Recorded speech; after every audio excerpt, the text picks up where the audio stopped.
교회의 사명은 무엇인가를 말씀해 주고 있습니다. 그래서 10장에서는 두루마리를 손에 들고 온 세상을 딛고 계시는 그 예수님의 모습을 우리에게 보여주셨습니다. 그래서 두루마리에 기록된 대로 하나님이 계획하시고 예언하신 대로 예수님께서 반드시 피하지 않고 시행하시겠다는 그 의지가 담겨져 있어요. 그래서 예수님께서 하늘을 향하여 맹세를 하시죠. 피하지 않고 속히 이루시겠다는 맹세를 하십니다. 그래서 이 예언들은 일곱째 천사가 나팔을 부는 날, 즉 일곱 번째 나팔이 울려 퍼지는 날, 모든 예언들, 아직 이루어지지 않아서 비밀처럼 남겨있는 그 하나님의 계획들이 그날에 모두 이루어질 것이다 라고 선포를 하십니다. 그래서 이제 우리에게 이 비밀 맡은 자로서 우리를 세워주시고 예언의 말씀을 맡은 자로 우리를 세워주셨는데, 우리가 말씀 맡은 자로서 해야 할 것은 바로 그 말씀을 먹어버리는 거였어요. 말씀을 먹어버려요. 그래서 그 말씀을 먹음으로 입에는 너무너무 단데 배에서는 쓰게 되었어요. 그래서 이 배가 쓰다, 자가 아픈 거를 의미하죠. 또 배에 창자에 이 말씀을 가득 채울 때 하나님의 그 심판의 계획 앞에, 그 심판 앞에 놓일 그 백성들을 볼 때 하나님의 그 애통하는 마음, 애끓는 그 고통이 우리에게 부어지는 거예요. 우리 창자에 채워지는 것을 의미하고 있어요.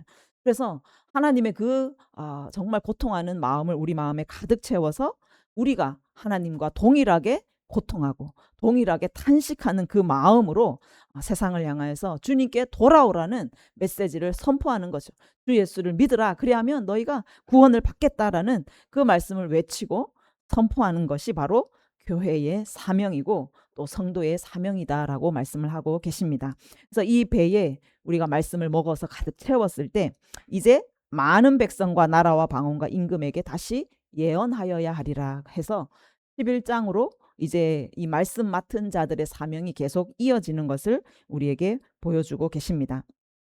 그런데 오늘 읽은 이 1절과 2절 말씀은 이 교회의 사명인 그 두 증인의 사명이 시작되는 그 시점에 이 마지막 한 일에, 두 증인이 사역을 시작하는 그 마지막 한 일회가 어떻게 시작되는지를 1절과 2절에 지금 말씀해 주시고 계신 모습이에요. 오늘 요한에게 하나님께서 갈대자를 주세요. 지팡이 같은 갈대를 주며 말하기를 일어나서 하나님의 성전과 제단과 그 안에 경배하는 자들을 측량하라라고 말씀해요. 이 지팡이 같은 갈대자, 이 갈대로 만든 자, 이거는 이제 갈대는 우리는 한국에서 갈대는 아주 약하잖아요. 그런데 이스라엘의 갈대는 굉장히 강해요. 그래서 대나무처럼 강한, 그리고 한 3m 정도 되는 큰 나무처럼 생겼어요. 그래서 이 대나무 같은 지팡이 같은 갈대자를 주시면서 성전과 제단과 경배하는 자들을 측량하라라고 말씀해요. 요한이 이 환상을 볼 때는 지금 이스라엘에는 성전이 없는 시대예요. 암모섬에 요한이 유배되어 있는 이 시대는 AD 90년 시대잖아요. 그러니까 성전이 AD 70년에 완전히 파괴되었어요. 완전히 무너졌습니다. 그리고 20년이 지난 지금 요한이 환상을 보고 있어요. 그러니까 성전이 없는 시대인 거죠. 이 이스라엘이 2000년 만에 나라를 세웠잖아요. 1948년에. 그런데 아직까지도 성전은 세워지지 못한 상황이에요. 그런데 지금 요한이 성전에 대한 환상을 보고 있어요. 성전을 지금 측량하라고 말씀해요. 이 성전은 무슨 성전인가? 에스겔 40장 보시면 40장에도 동일하게 측량하는 그 모습이 나와요. 사람의 손에 측량하는 장대를 잡았는데 그 길이가 팔꿈치에서 손가락에 이르고 한 손가락 너비가 더한 자로 6척이다. 그 담을 측량하니 두께가 한 장대요.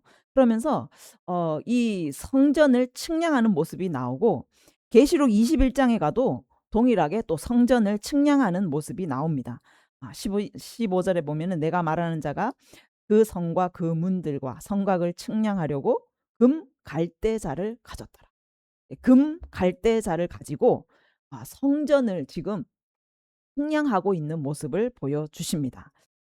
이 에스겔 40장과 계시록 21장에 측량하는 이 성전은 이 요한이 본 성전과 달라요. 이거는 마지막 때 임할 새 예루살렘 성전에 대한 모습이에요.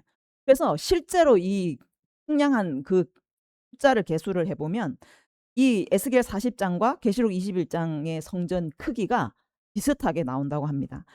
그런데 오늘 요한에게 측량하라고 하는 이 성전은 모든 역사가 끝나고 마지막에 임할 그 새 예루살렘이 아닌 것을 우리가 알 수가 있어요. 왜냐하면 오늘 말씀에 바깥 성전 바깥 마당은 청량하지 말고 그냥 두라라고 말씀해요.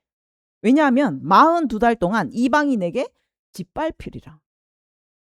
그러니까 아직 이방인 즉 예수를 대적하는 자들이 성전을 짓밟고 핍박할 것을 지금 말씀하고 계시는 거예요.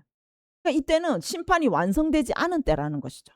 아직 그 짓밟히는 시기가 안 온 거예요.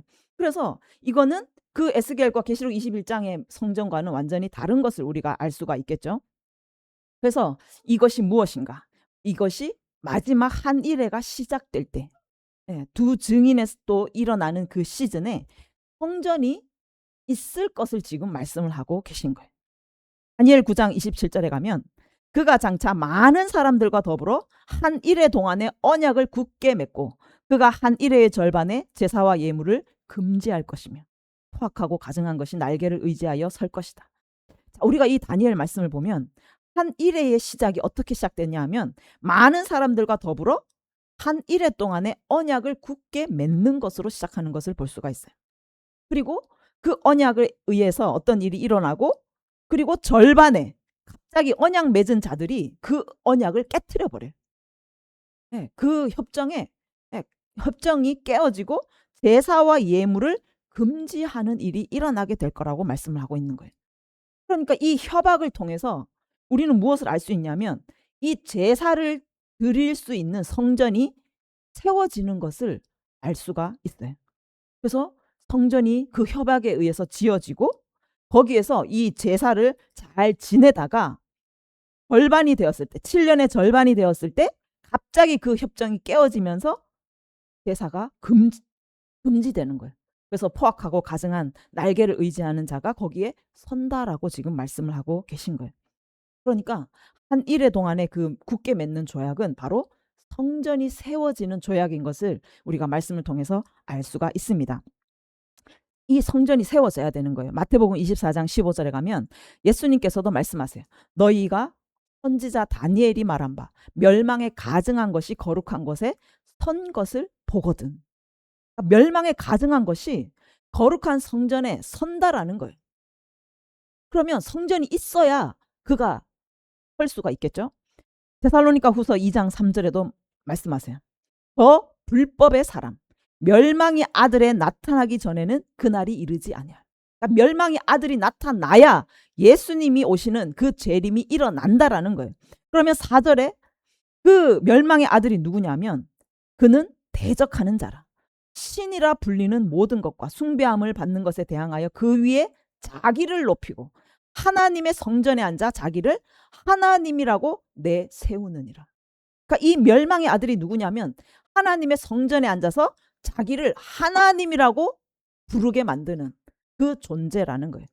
그렇게 하려면 성전이 있어야죠. 성전에 그 보좌에 자기가 앉아서 내가 하나님이다 라는 일이 일어나게 된다라는 거예요. 그러니까 이 마지막 시대는 성전이 지어짐과 함께 마지막 한 일회가 시작된다는 것을 우리가 알 수가 있는 것이죠. 마태복음 24장이나 이 데살로니가 후서 2장에도 이 한일화가 될 때 반드시 성전이 지어진다는 것을 말씀을 하고 있는데 우리가 알고 있다시피 성전이 세워지는 것은 쉬운 일이 아닙니다. 지금 우리가 이스라엘 정세를 보고 있잖아요. 1948년에 이스라엘이 고토로 돌아가서 나라를 세웠어요. 하루 만에 나라가 세워졌습니다. 그리고 1967년에 6.1 전쟁이 일어나요. 그 6.1 전쟁을 통해서 그때 드디어 예루살렘 그 땅과 성전산이 그날 탈환이 됩니다. 이것이 2000년 만에 이루어진 일이었죠. 그런데 그들이 탈환했을 때 이미 그 성전산에는 여러분 아시다시피 황금돔 사원이 지금 세워져 있고 그 옆에는 또 알-아크사 사원이 세워져 있어요. 그러니까 성전산을 접수했다 할지라도 거기에 세워진 이슬람 사원 그거를 허물기는 쉬운 일이 아니라는 거예요. 이게 첨예하게 이 종교적인 대립 때문에 쉽게 무너질 수가 없는 성전인 거예요. 그러다 보니까 이 국제사회에서 이것을 조정한 것이 뭐냐면 이 성전산 그 안에 운영은 이 이스라엘 공공재단이 맡고 그 성전산을 경비하는 것은 경찰 병력을 동원해서 경비하는 것은 이스라엘에게 맡기는 것으로 결정이 되었어요. 그러니까 이스라엘은 그 성전을 어떻게 할 수 있는 권한은 지금 없는 거예요. 그런데 거기 구역을 경비할 수 있는 권한은 또한 있는 것이죠. 그러니까 이 성전이 세워진다. 마지막 일회가 시작되기 위해서 성전이 세워진다는 것은 이 황금돔 사원, 이슬람 사원이 무너져야 가능한 것이죠. 그런데 이스라엘이 강제적으로 그걸 허물었다. 어떻게 되겠어요? 전 세계 무슬림들이 막 전쟁으로 일어날 수밖에 없는 일인 것이죠. 그래서 누구도 쉽게 이곳을 건드릴 수 없는 영역이 바로 이곳인 거예요. 그렇다고 이스라엘이 다른 곳에 성전을 세울 수 있을 것인가? 그것을 보면 이스라엘 입장에서는 이곳이 아니면 성전을 세우는데 아무런 의미가 없습니다. 왜냐하면 하나님께서 성전은 하나님이 택하신 그곳에서 그곳에서만 하나님께 제사를 드리라고 말씀을 했기 때문이에요. 신명기 12장에 가보면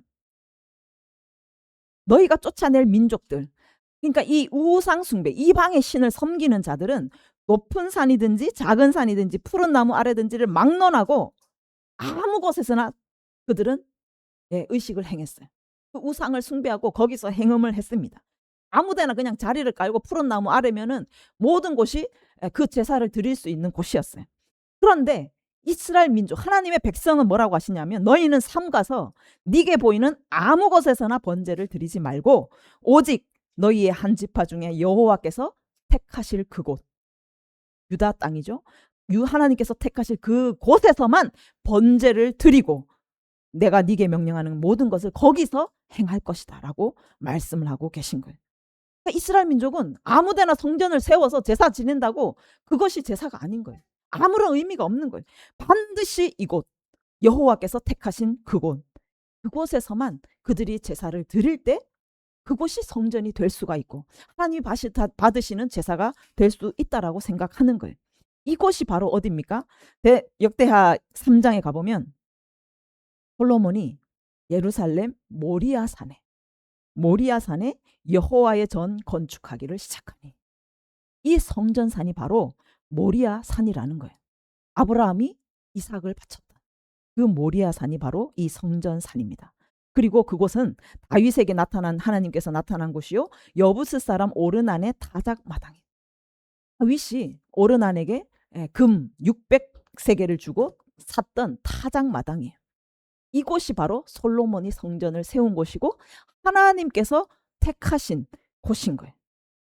그래서 우리는 솔로몬 성전이 그곳에 세워진 것을 보았잖아요. 그래서 솔로몬 성전을 우리는 제1성전이라고 말을 합니다. 그리고 또 바벨론 포로로 잡혀가서 다시 돌아와서 그들이 재건한 곳도 바로 그곳, 솔로몬 성전이 무너졌던 그곳을 스룹바벨이 성전을 지입니다. 그래서 스룹바벨 성전을 우리는 제2성전이라고 말해요. 그러면 헤롯 대왕이 40몇 년에 걸쳐서 그 지었던 성전이 무엇이냐면 이 스룹바벨 성전을 확장 공사한 거예요. 확장하고 더 보수를 한 거죠. 그게 헤롯 성전이에요.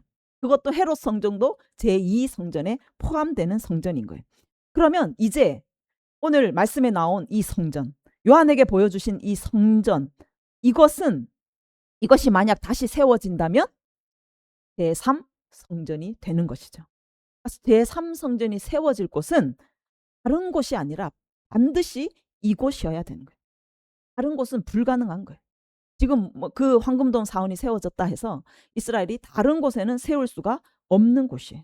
그래서 유대인들은 이곳에 성전이 다시 세워지기를 위해서 지금도 기도하고 있어요. 자, 그림을 한번 보여주시면 유대인들은 이 성전산, 그 이슬람 사원에서는 기도를 할 수가 없어요. 허용되지 않았어요. 그래서 성전산 바깥 서쪽 벽, 우리가 보통 통곡의 벽이라고 말하는 이 서쪽 벽, 여기만 허용이 되어 있어요. 그래서 지금도 여기에서 이 유대인들은 종교인들은 계속 하루 3번 간절히 이 성전이 세워지기를 소망하면서 여기서 기도를 하고 있습니다. 그들이 읽으면서 기도하는 그 기도문이 18가지로 되어 있어요. 이것이 에스라가 처음 이 기도문을 작성했다고 합니다. 그런데 이 기도문을 가지고 전 세계에 흩어진 이스라엘이 이것을 가지고 하루 3번 이때까지 기도해 왔고, 지금 이스라엘이 나라가 세워진 지금도 그들은 통곡의 벽에 서서 이 기도문을 가지고 매일 하루 3번 기도하고 있다라고 해요. 이 기도문의 내용을 크게 3가지로 보면 이스라엘의 흩어진 자를 다시 모아 주시기를 기도하고, 또 예루살렘 성전이 다시 재건되기를 기도하고 있고, 또 메시아가 오시기를 지금도 기도하고 있다라고 합니다. 이스라엘이 건국된 지 이제 거의 78년이 지났거든요. 아직까지 성전이 지어지지를 않았어요. 지어질 수가 없었어요. 성전을 너무너무 짓고 싶은데 성전이 아직까지 지어지지 않았기 때문에 이 유대 종교인들은 뭐라고 생각하냐면, 그들은 제사를 지내야 자기들의 죄가 사함을 받잖아요. 죄가 넘어갈 곳이 없는 거예요. 그래서 요엘서도 보지만 메뚜기 떼가 그 농산물들을 먹어버렸을 때 제사를 지낼 수가 없어요. 제사를 지낼 수 없기 때문에 이거는 심각한 재앙인 거예요. 왜냐하면 제사를 지내야 그들의 죄가 넘어가고 하나님 앞에 나아갈 수 있는 길이 열리게 되기 때문에 그래요.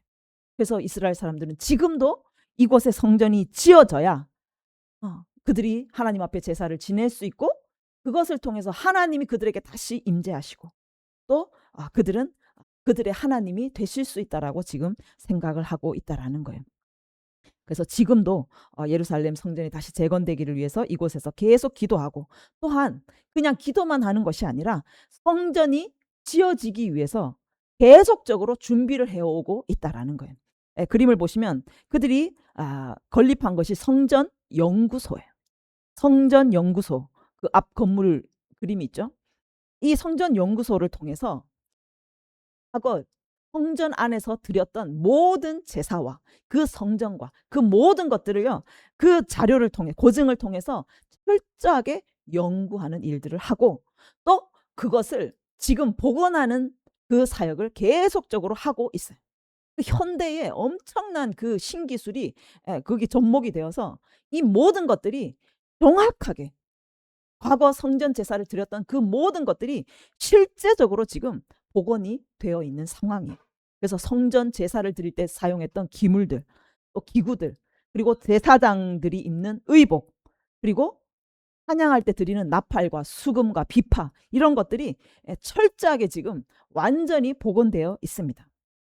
그래서 1996년에 순금 등잔대가 실제 크기로 만들어졌어요. 그 다음 장 넘겨보면 이 성전 연구소에서 한 일들입니다. 이 순금 등잔대를 실제 크기로 만들어서 지금 세워져 놨고, 2013년에는 언약궤를, 저 위에 보면 언약궤가 보이죠? 그 언약궤를 정확하게 복원을 해 놓았어요. 그리고 2014년에는 번제단도 만들었고, 그리고 산해드린 공회도 다시 만들어졌어요. 그리고 제사를 감당할 레위인도 유전자 검사를 통해서 레위인을 다 발굴을 했습니다. 그래서 레위인들을 모아서 철저하게 강도 높은 그 제사장의 교육을 지금 실시하고 있는 상황입니다. 그리고 대제사장도 세워진 상황이에요. 그리고 가장 문제가 뭐냐면 이 붉은 암송아지였어요. 붉은 암송아지로 제사를 드려야 되는데 붉은 암송아지가 없었던 거예요. 2000년 동안 붉은 암송아지가 없었어요. 그런데 미국에서 갑자기 붉은 암송아지가 태어나게 된 것이죠. 이 놀라운 사건이죠. 이 붉은 암송아지가 어떤 의미냐면, 민수기 19장 2절에 가면 하나님께서 이 절기에, 특별히 6월 절기에 이스라엘 남자는 모두가 하나님 앞에 나와야 하는 그 법규가 있습니다.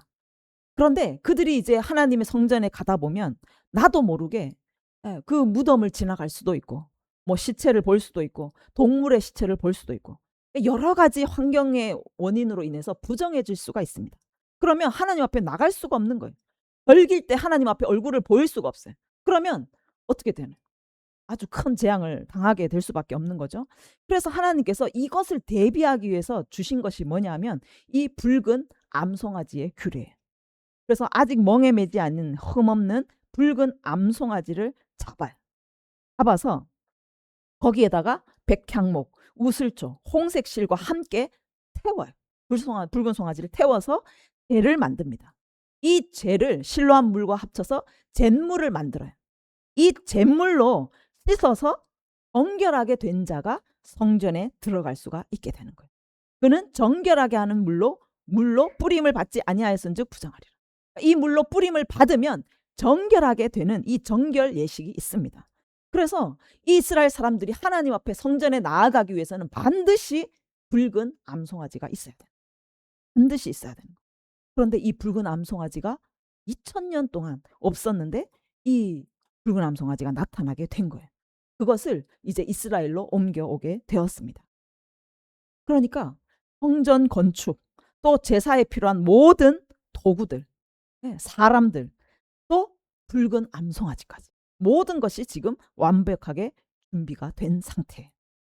그래서 마지막 이 성전이 지어질 수 있는 그 조약만 그게 맺어진다면 성전이 세워지는 거는 지금 시간 문제인 거예요. 순식간에 성전을 세울 수가 있게 된다는 거예요. 그래서 이 성전 건립이 하나님의 그 시간표에서 한 일회의 시작을 알려주는 것이라는 것을 우리가 알 수가 있어요. 그래서 지금 이 시즌에는 지금 전쟁이 일어나고 있잖아요. 이 전쟁을 통해서든 어떤 계기를 통해서든 이스라엘과 그 이슬람과의 어떤 평화 협정이 맺어지고 성전이 지어지는, 건립되는 이것들을 우리가 주목해서 볼 필요가 있습니다. 그래서 이 평화 조약을 주선하는 사람, 이 평화 조약에 앞장서는 어떤 인물이나 그 세력이 성전 건축을 허용하게 돼요. 그리고 구약의 이제 제사처럼 그 성전에서 동물의 희생 제사가 드려지게 되겠죠. 그러다가 7년의 절반이 되는 그 시점에 그 사람 또는 그 세력이 그것을 깨뜨려요. 그 조약을 깨뜨리고 자기가 하나님이다라고 돌변하는, 바로 그 사람이 적그리스도가 될 확률이 높은 것이죠. 그래서 이 제3성전의 제거는 인류 역사의 마지막, 하나님의 나라의 완성을 향하는 마지막 한 일회가 열리는 것, 그 사인이라는 것을 우리가 기억해야 될 줄 믿습니다. 다니엘서 9장 24절에 하나님께서 내 백성과 내 거룩한 성을 위하여 이른 이래를 기한으로 정하였다라고 말씀해요. 내 백성과 내 거룩한 성을 위해서 1은 71에 7, 70 곱하기 7, 490년을 하나님께서는 하나님의 백성과 하나님의 거룩한 성을 위해서 그 기한으로 결정하셨다라고 지금 말씀하고 계신 거예요. 이건 은총을 입은 다니엘에게 보여주신 환상이었잖아요. 이 하나님의 타임 스케줄이 이 490년에 지금 담겨져 있다라는 거예요. 490년. 예루살렘을 중건하라는 영으로부터 기름 부음 받은 자, 왕이 일어나기까지 7일에 7 곱하기 7이죠. 그리고 62일에 62 곱하기 7. 그래서 이 예루살렘을 중건하라는 영으로부터, 이 영으로부터 기름 부음 받은 자, 왕이 일어나기까지 이 모든 7일에와 62일에 총 483년이에요. 그래서 이 483년이 지나면서 이 기름 부음 받은 자가 끊어지고 또 성소가 무너지는 일이 일어나게 됩니다. 예수님이 죽으시고 성전이 무너지게 되는 것이죠. 그래서 하나님께서 기한으로 정하신 총 490년에서 483년이 지금 사용이 되었어요. 그렇죠? 성전이 무너졌어요. 그리고 한 일회만을 지금 남겨두고 있습니다. 한 일회가 오기 전까지 신약의 복음 시대가 시작되었고 교회 시대가 시작되었어요.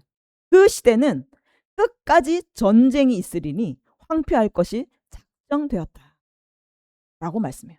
우리가 스가랴 12장에서 봤던 것처럼 교회에 항상 전쟁이 있고 그 교회를 에워싸고 둘러싸고 치려고 하는 그 세력이 항상 있다라고 말씀을 하셨잖아요.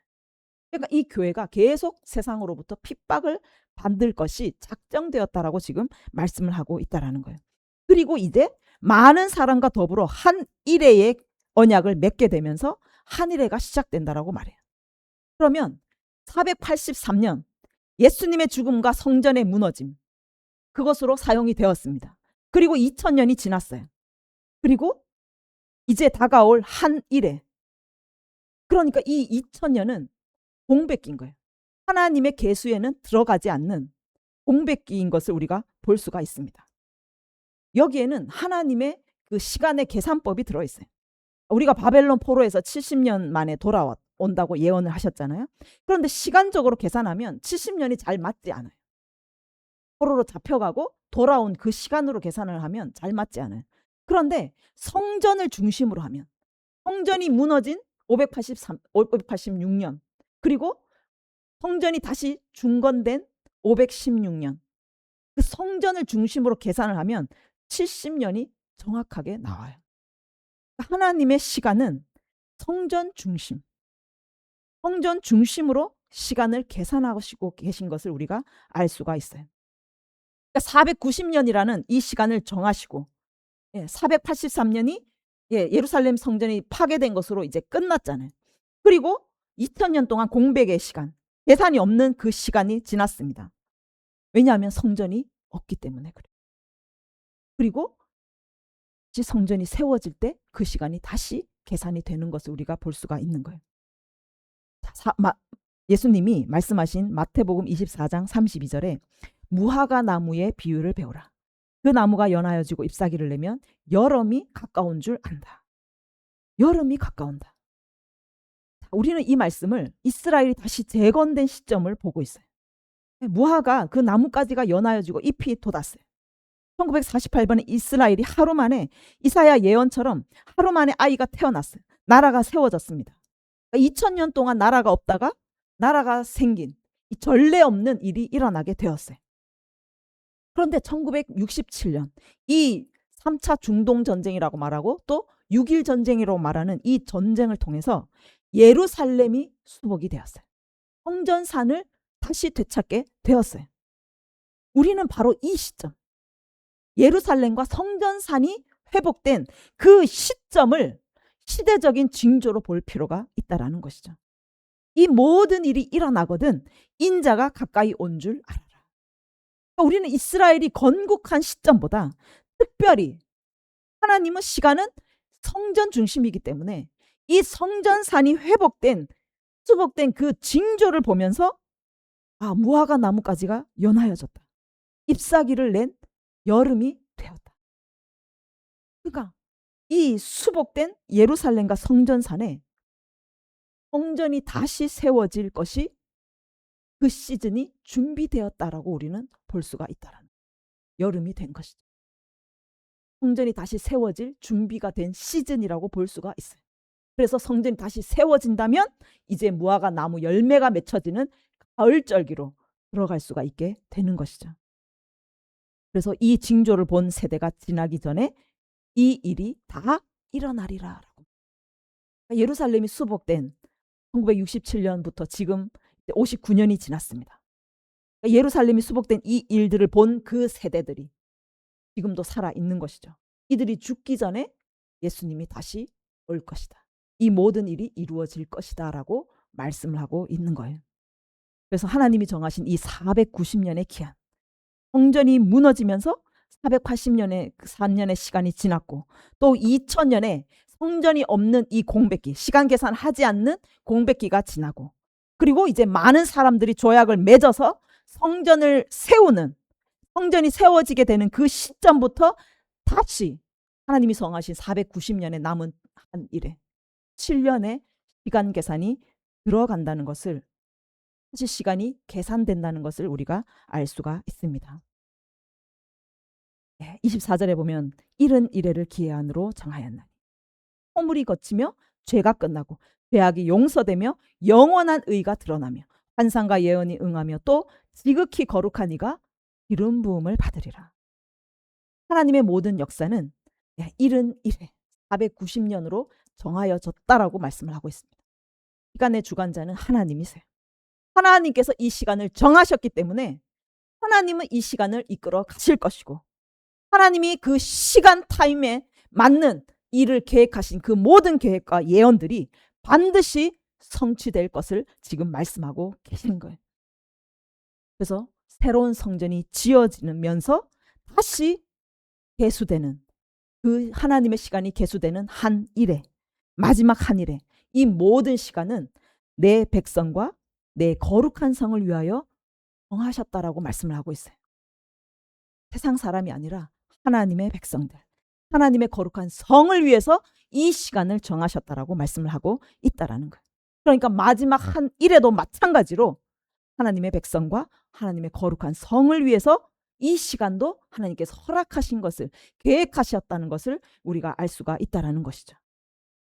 그래서 이 구약의 성도들, 그리고 신약의 성도들, 예수 그리스도를 통하여서 아브라함의 자손된, 구약의 혈통을 통하여 이루어진 이스라엘, 또 믿음을 통하여 이루어진 이스라엘, 이 모든 한 세 사람, 하나님의 그 백성들, 또 하늘의 그 예루살렘 성을 위해서 하나님께서는 이 일을 반드시 성취하시겠다라고 말씀하고 계십니다. 그래서 이 한 일에, 마지막 남은 한 일에도 그 시간과 그 안에 일어날 모든 일들, 이루어질 그 모든 성취될 일들조차도 하나님의 주권 아래 있음을 여러분 믿으시기를 바랍니다. 아멘. 그 시간에 허물이 그치고 죄악이 끝나고 죄악이 용서되고 영원한 의가 드러나요. 한 일의 기간이 지나면서 이 역사가 맞춰질 때 마침내 하나님의 백성의 죄가, 허물이 완전히 끝난다라고 말씀해요. 죄악이 용서된다라고 말씀해요. 하나님이 태초에 계획하시고 예수님께서 이 땅에 오셔서 십자가 죽음으로 이루신 구속의 역사, 그 죄사함을 얻게 하는 그 모든 계획들이 완전히 마무리된다라는 것이, 이 시간이 끝나면서 예수님이 다시 오실 때 모든 죄는 끝이 나고 구속의 역사가 완성될 것입니다. 그리고 영원한 의가 드러나게 된다. 죄는 예수 재림 때 완전히 끝나버려요. 그런데 의는 영원합니다. 의는 영원한 것이, 우리의 영원한 의가 되시는 예수님이 나타나셔서 영원한 우리의 왕이 되실 것이고, 또 예수님을 통해서 의롭다 칭함을 받게 된 하나님의 백성들, 이 의인으로서 우리도 영원히 하나님 나라에서 영원히 거하게 될 것을 말씀을 하고 계십니다. 그리고 환상과 예언이 응하여질 것이다. 그동안 모든 선지자들과 또 교회들에게 주셨던 하나님의 예언의 말씀들, 아직 이루어지지 않은 그 비밀들이 다 응하여질 것이다. 완전한 성취, 완전한 하나님의 그 구속사가 이루어지게 될 것을 말씀하고 계십니다. 지극히 거룩하신 예수 그리스도가 만왕의 왕으로 세워지고, 또한 이 지극히 거룩한 이는 성소를 의미하기도 해요. 원어적으로 보면 성소를 말할 때도 이 단어가 사용이 되었어요. 그래서 이 새 예루살렘이 거룩하게 구별될 것을 의미하고 있습니다. 그래서 우리가 지금 서 있는 시간, 하나님이 정하신 마지막 한 일회가 임박한 시점인 것을 하나님께서 우리에게 알려주고 계십니다. 이 온 세상은 하나님의 말씀대로 성취되어 가고 있어요. 하나님의 시간표대로 움직이고 있다는 것을 여러분 기억하시기를 바랍니다. 그래서 이 시즌에 근신하여 기도하면서 주님의 나를 사모하면서 나아가는 저와 여러분이 되기를 원합니다.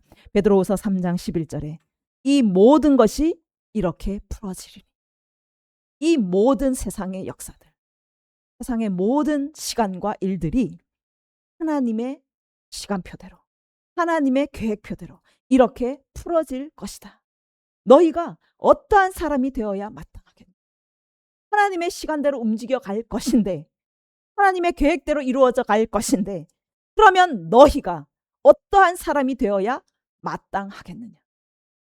여러분 어떤 모습으로 살아가야겠습니까? 여러분 어떻게 이 시대를 감당해야 되겠습니까? 거룩한 행실과 경건함으로 하나님의 날이 임하기를 바라보고 간절히 사모하라. 이제 마지막 남은 하나님의 시간, 계수될 하나님의 시간 한 일회가 남아있고, 이제 그 시간이 임박해져 왔습니다. 그때에 우리는 어떻게 살아야 되겠습니까? 어떻게 하나님 앞에 마땅한 사람으로 서 있을 수 있겠습니까? 거룩한 행실, 경건함으로 하나님의 법도와 규례를 지켜 행하며 하나님의 날이 임하기를 바라보고 간절히 삼아 하나님의 시간이 속히 오기를, 이 한일애가 속히 와서 예수님이 다시 이 땅에 속히 임하시기를 우리가 간절히 사모하며 나아가는, 준비하는 그리스도인으로 살으라고 지금 말씀하고 계신 거예요. 그날에 하늘이 불에 타서 풀어지고 물질이 뜨거운 불에 녹아지려니와 이 세상 모든 것은 사라집니다. 우리의 가짜들도 바라지들도 다 태워져요. 그런데 의인은, 오직 예수 그리스도로 살았던 하나님의 인침받은 자는 그의 약속대로 의가 있는 곳인 새하늘과 새 땅을 바라보도다. 우리는 거룩한 예루살렘 성에서 우리의 영원한 왕 되신 그 예수님과 함께 영원히 살게 될 줄 믿습니다. 그래서 사랑하는 자들아, 너희가 이것을 바라보나니 주 앞에서 점도 없고 흠도 없이 평강 가운데 나타나기를 힘쓰라. 네, 정말 우리가 다시 예수님께서 다시 오실 때 우리의 모든 허물과 죄가 완전히 끝나고 그 예수님을 영광 가운데 영원한 왕으로 우리가 맞이하게 될 것입니다. 그날을 우리가 바라보고 사모하고 기다리고 또한 거룩함으로 준비되어서 주님 앞에 점도 없고 흠도 없고 평강 가운데 하나님 앞에 세워지는 것을 사모하며 나아가는 저와 여러분이 되기를 간절히 원합니다. 아멘. 우리 시간에 함께 기도하겠습니다.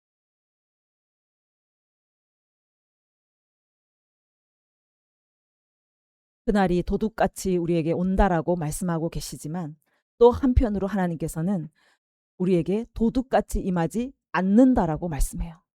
왜냐하면 우리는 어둠에 속한 자가 아니라 낮에 속한 자라고 말씀하셨어요. 우리는 하나님의 말씀 안에 있습니다. 빛이 우리에게 날마다 비춰지고 있어요. 그래서 오늘 말씀을 통해서 하나님은 마지막 그 시대가 시작되는 그 시점에 성전이 세워질 것을 우리에게 알려주고 있습니다. 그래서 우리는 이 시대의 징조를 보면서 하나님의 말씀의 빛을 비춰짐으로 인하여서 우리는 도둑같이 하나님의 날을 맞이하는 자가 아니라 준비됨으로 거룩하게 흠도 없이 점도 없이 그날을 사모하며 주님 앞에 거룩하게 서 있는 성도로 그렇게 주님의 날을 맞이하게 될 줄 믿습니다. 아멘. 그래서 우리 말씀을 붙잡고 기도하기를 원합니다. 주님이 다시 오시면 우리가 사모합니다. 이 하나님의 시간이 다시 임박한 이때에 우리가 어떠한 사람으로 마땅히 서 있어야 할지 우리에게 말씀하여 주시니 감사합니다. 하나님, 우리가 거룩한 행실과 경건함으로 하나님의 날이 임하기를 간절히 사모하며 점도 없고 흠도 없는 거룩한 성도로 준비되어지기를 원합니다. 거룩한 주님의 신부로 준비되어 서 있기를 원합니다. 하나님, 우리와 함께하여 주시옵소서. 시대의 징조를 보며 주님의 때를 분별하여서 도둑과 같이 임하는 것이 아니라 정말 우리가 하나님을 기쁨으로 맞이하는 하나님의 그 시간표 아래, 하나님의 그 계획 아래 당당하게 담대하게 서 있을 수 있는 우리 거룩한 성도가 되게 하여 주시옵소서. 함께 기도하겠습니다. 주여